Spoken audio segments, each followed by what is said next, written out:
Hi, good morning po sa inyong lahat. Welcome back po dito sa channel namin. Galing ako palengke. Bumili ako ng galunggong kasi gusto ko magprito at saka gusto ko mag-adobo ng sitaw. Alam nyo, ganito yung buhay negosyante na ikaw lang mag-isa. Kailangan magmadali ka.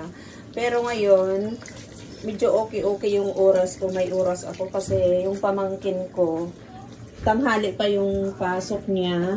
Kaya, nakapunta ako sa palengke. Pagkapunta ko sa palengke, dumiretso ako dun sa binibilhan ng mga plywood. Bumili ako ng 4 na marinpa. Kasi, yung cabinet doon sa may kwarto namin, cabinet at saka lamisa at saka dun sa baba ng TV para meron kaming patungan. Kaya bumili pa kami ng 4 na plywood. Alam nyo, ang mahal din magpagawa ng cabinet. Marami namang cabinet na tapos na, kaso manipis lang talaga yung ano nila, yung plywood nila. Kaya pinagawa namin para pang ano ba, matagalan talaga yung plywood na yun. Marin yung ano, marin pala yun. Ganito kalaki yung binili kong ano ka neto, galunggong. Prituhin tapos adobong sitaw. Yan ang magkapares. Pag magluto ako, isama ko na yung mamayang gabi kasi mamayang gabi walang bantay na sa shop. Gabi na sila pag dumating. Kaya ako na rin lang dito. Kaya kailangan ang ulam hanggang mamayang gabi na. Ganito yung buhay nanay, buhay negosyante. Kailangan ano-anuhin natin yung oras natin. Hati-hatiin natin ang oras natin.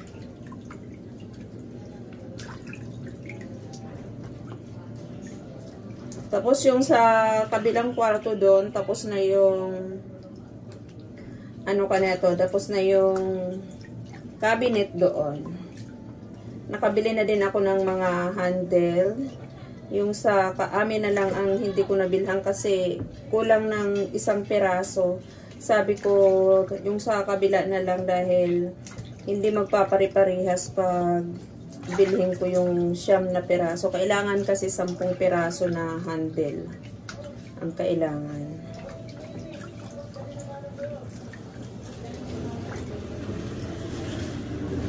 Ayan. Malinis na oh. Kulo na yung aking sinaing.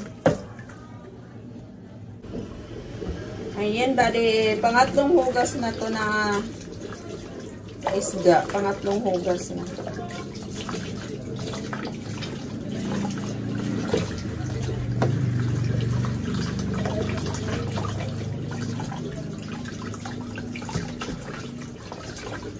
Alam nyo, mura yung galunggo ngayon. 100 lang yung 1 kilo nito. Pero, konti lang yung mga nagtitinda ng isda sa palengke ngayon. Wala yung binibilhan ko na sariwa talaga. Kaso 2 araw na kami nagkarne, manok at saka karne. Kaya kailangan isda naman at saka gulay. Aasinan ko na to para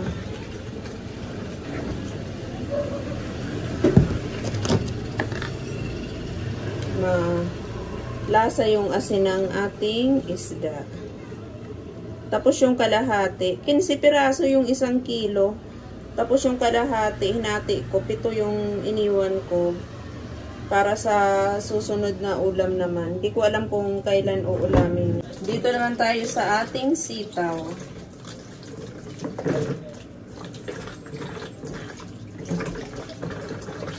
Wala akong isasahog nito. Basta aadubuhin ko lang siya. Okay na yan sa mga anak ko basta may prito.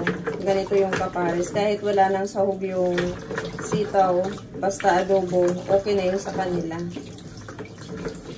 Hindi naman mapili yung mga anak ko. Pero yung isang anak ko lang ang andito, tsaka yung pamangkin ko kasi si Rhea, meron siyang pasok ngayon.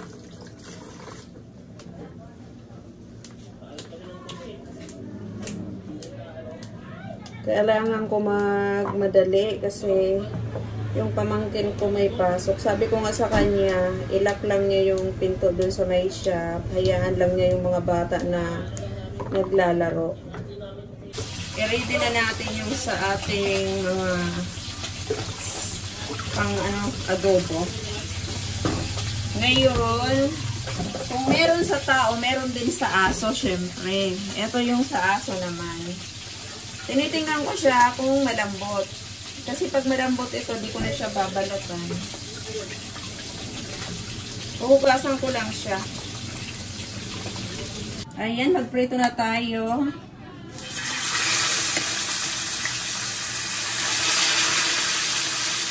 Ay!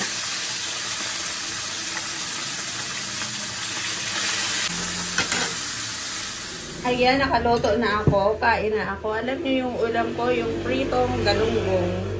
Kasi hindi pa na ako pwede sa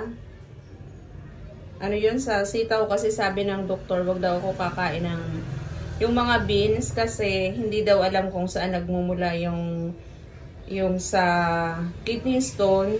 Sabi niya na alis daw yung kidney stone ko pero maaari bumalik kasi may mga maliliit pa daw yun. Pag hindi daw ako mag-ingat, sabi ng doktor, maaari bumalik yun. Lalo na daw yung mga beans kasi hindi daw alam kung saan nagmumula yung kidney stone. Baka daw sa uric acid, sabi ng doktor. Kain tayo.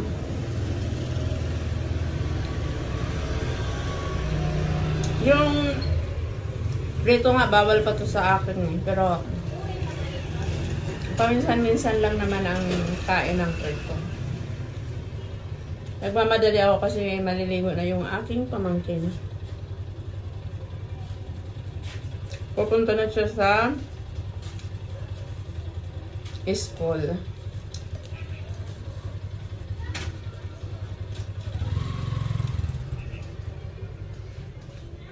Ito yung ulam na gusto ng mga anak ko pag meron galunggong, meron adobong sitaw. Yun ang gusto ng mga anak ko. Pag pritong tilapia, gusto nila may adobong kangkong.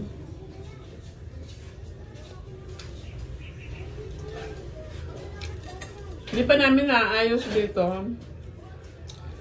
Sa Sabado pa, pag walang pasok sila, saka naman kayo mag-aayos dito. Hindi pa namin nilipat yung mga gamit, andun pa rin sa baba.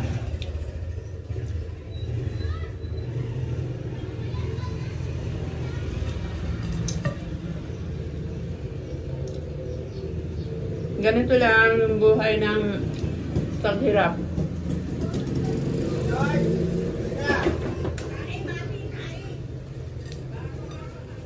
Ayan po, sa lahat po ng mga nanonood, sa lahat po ng mga nag-subscribe sa channel namin, maraming salamat po sa inyong lahat.